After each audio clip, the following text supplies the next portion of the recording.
नमस्कार everyone, welcome to smart आएको भेट साथीहरू। म तपाईहरुमा आज पनि विशेष भिडियो लिएर उपस्थित भइसकेको छु। यो भिडियो चाहिँ धेरै साथीहरूले पनि रिक्वेस्ट गर्नुभएको थियो र अनि केही साथीहरूले चाहिँ फोटो पठाउनु भएको थियो। नीति नियमहरू यति धेरै छ हैन, कसरी पढ्न एकदमै गाह्रो हुन्छ। पढ्न त पढिएला तर सम्झिन फेरि गाह्रो हुन्छ हैन।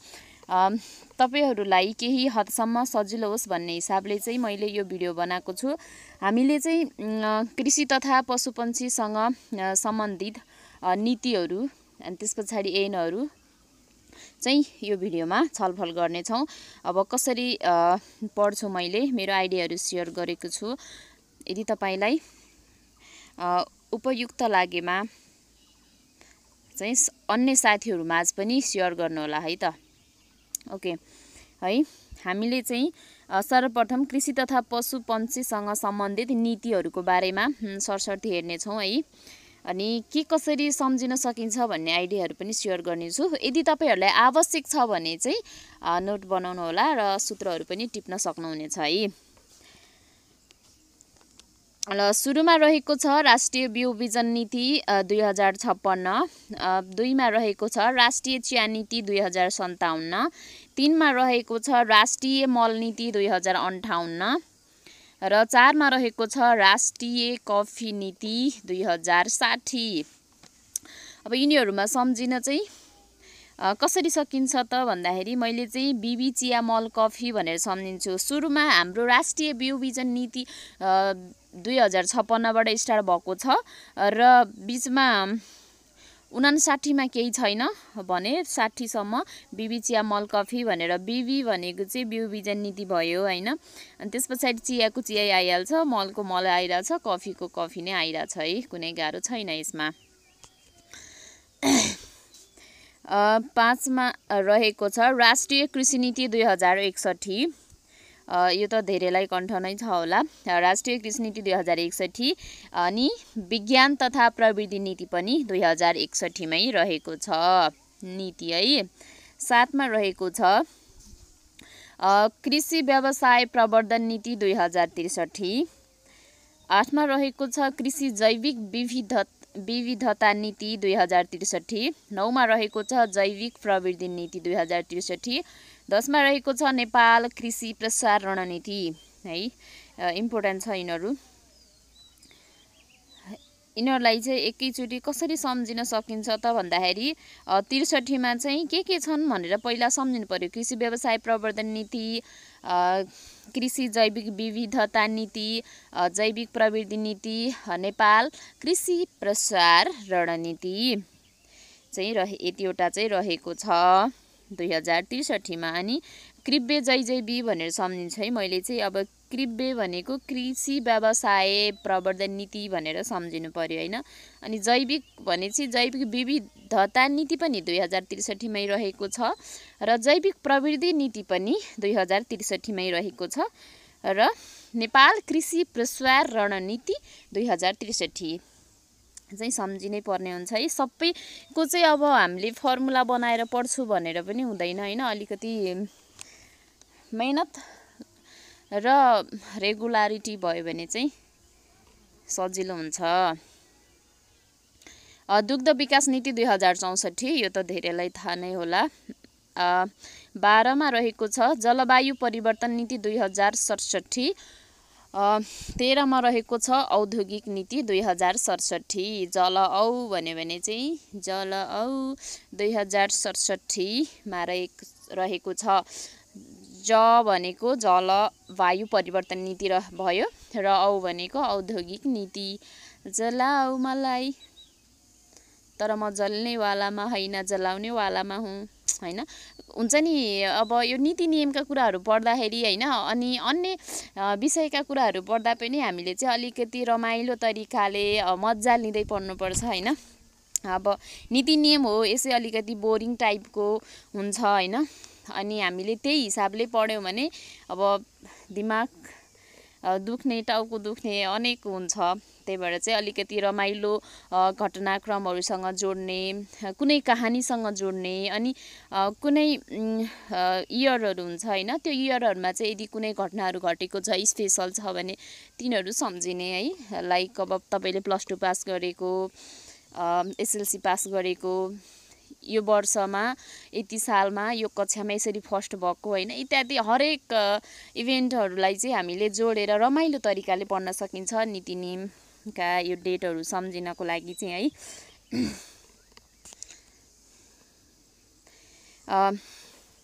14 मा रहेको छ पन्छी पालन नीति 2068, खर्क नीति 2068। अब ल हेर्नुहोस् त, मैले चाहिँ अब यो पन्छी पालन नीति सम्झ्यो भने मलाई खर्क नीति अटोमेटिक अन्ठ भइहाल्छ के, पन्छी ख 2068, द्याट्स इट, सक्यो। छैन त सजिलो, यसरी पढ्यो भने त अवश्य पनि सजिलो छ नि होइन। 16 मा रहेको छ पुष्प प्रवर्धन नीति 2069, राष्ट्रिय सहकारी नीति 2069, आपूर्ति नीति 2069, राष्ट्रिय सिमसार नीति 2069, राष्ट्रिय भू उपयोग नीति 2069। 69 मा चाहिँ थुप्रै नीतिहरू रहेका छन्। शशी आफू भनेर सम्झिन पर्यो है यसलाई चाहिँ, के रे, शशी आफू। अब स भनेको सहकारी नीति, के त राष्ट्रिय सहकारी नीति 2069 भनेर सम्झिन पर्यो। अनि सी भनेको सिमसार नीति, राष्ट्रिय सिमसार नीति 2069 भनेर सम्झिन पर्यो। अनि आ भनेको चाहिँ आपूर्ति नीति 2069 भनेर सम्झिन पर्यो है। पु भनेको पुष्प प्रवर्धन नीति 2069, राष्ट्रिय भू उपयोग नीति एक्स्ट्रा सम्झिन पर्यो है।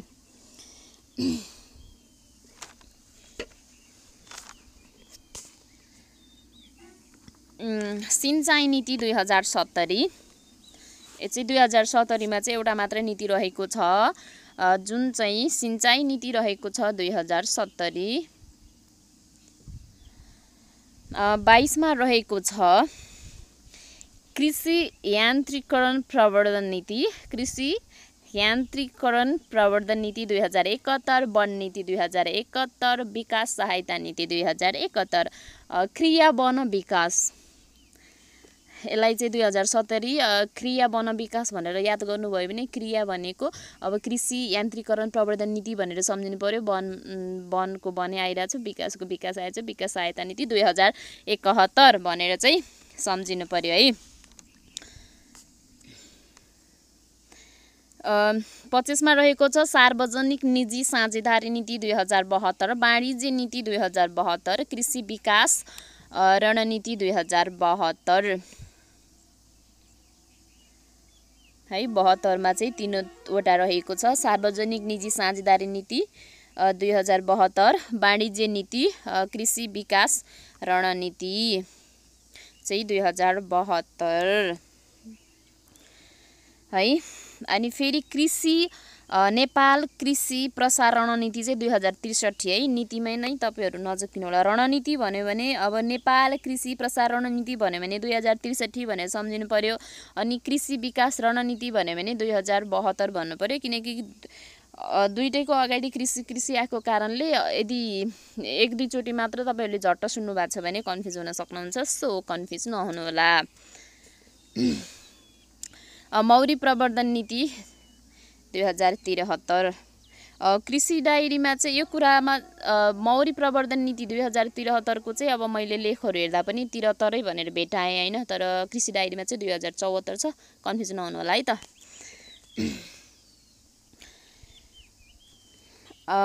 राष्ट्रिय वन नीति 2075,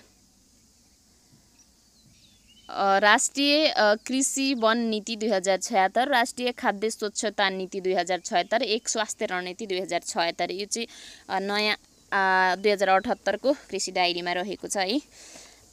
राष्ट्रिय कृषि वन नीति 2076, राष्ट्रिय खाद्य स्वच्छता नीति 2076, एक स्वास्थ्य रणनीति 2076। छैन त सजिलो साथीहरु नीतिहरु पढ्नको लागि, मलाई त सजिलो लाग्छ।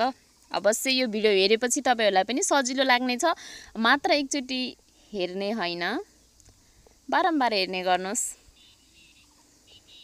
है। अघि चाहिँ हामीले नीतिहरूको बारेमा छलफल गर्यौं र अहिले चाहिँ अब हामी ऐनहरू कृषि तथा पशुपन्छीसँग सम्बन्धित ऐनहरू चाहिँ के कति छन् है त। एकमा रहेको छ जलचर संरक्षण ऐन 2017, दुईमा रहेको छ पेटेन्ट डिजाइन र ट्रेडमार्क ऐन 2022, खाद्य ऐन 2023, कृषि विकास बैंक ऐन 2024 र दाना ऐन 2033 हो। त्यसमा चाहिँ कन्फ्युजन आउनु होला है। खाद्य ऐन र दाना ऐन एकै ठाउँमा अप्सनमा आयो भने चाहिँ धेरैजना झुक्किनु भएन है। खाद्य ऐन 2023, दाना ऐन 2033। 5 मा रहेको छ राष्ट्रिय निकुञ्ज तथा वन्यजन्तु संरक्षण ऐन 2029। 6 मा रहेको छ खर्क जग्गा राष्ट्रियकरण ऐन 2031। अघि नै भने नि मैले। 7 मा रहेको छ दाना पदार्थ ऐन 2033 चाहिँ दाना पदार्थ ऐन रहेको छ र 8 मा रहेको छ औषधि ऐन 2035, बिउ बिजन ऐन 2045। 10 मा रहेको छ नेपाल कृषि अनुसन्धान परिषद ऐन 2048, राष्ट्रिय दुग्ध विकास बोर्ड ऐन 2048। नेपाल कृषि अनुसन्धान परिषद ऐन 2048, राष्ट्रिय दुग्ध विकास बोर्ड ऐन 2048, दुईटै सेम डेटमा रहेको छ। 12 मा रहेको छ जलस्रोत ऐन 2049, जलस्रोत ऐन 2049 र जलचर संरक्षण ऐन 2017 सँग नझुकिनु होला है फेरि। ठीक छ, एकदम ठीक छ है। 12 मा रहेको छ जलस्रोत ऐन 2049, राष्ट्रिय सहकारी विकास बोर्ड ऐन 2049, राष्ट्रिय चिया तथा कफी विकास बोर्ड ऐन 2049, आमाको दुधलाई प्रतिस्थापन गर्ने वस्तु बिक्री वितरण नियन्त्रण ऐन 2049।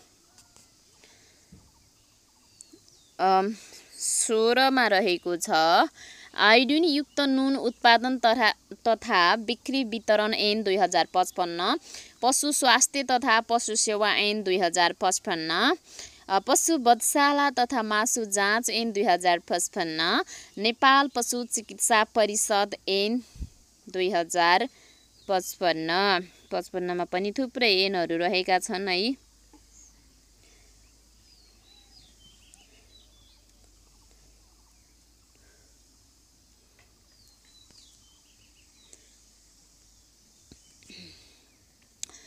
बीसमा रहेको छ करार ऐन 2056। 21 मा रहेको छ बिरुवा संरक्षण ऐन 2064। फेरि उता हाम्रो 64 मा के छ नीति, दुग्ध विकास नीति है। बिरुवा संरक्षण ऐनमा चाहिँ 2064 बिरुवा संरक्षण ऐन 2064 रहेको छ। स्थानीय सरकार सञ्चालन ऐन 2074 रहेको छ। 23 मा रहेको छ मुलुकी ऐन 2075। 24 मा रहेको छ उपभोक्ता संरक्षण ऐन 2075। 25 मा रहेको छ जनस्वास्थ्य ऐन 2075।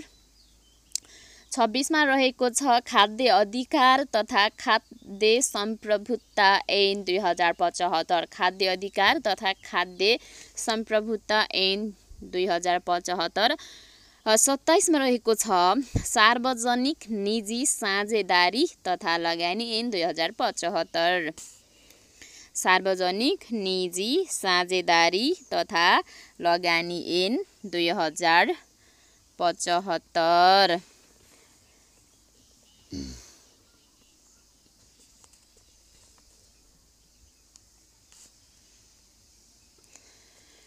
28 मा रहेको छ जीवनाशक विषादी व्यवस्थापन ऐन 2076। वातावरण संरक्षण ऐन 2076। वन ऐन 2076। यो भिडियोमा यति नै। यदि साथीहरू तपाईलाई भिडियो मन परेमा लाइक कमेन्ट एन्ड शेयर पनि गर्नुहोला। स्वस्थ रहनुहोस्, मस्त रहनुहोस्, आनन्दले भिडियो हेर्दै गर्नुहोस्। भिडियो हेरिदिनु भएकोमा धन्यवाद। Thanks for watching.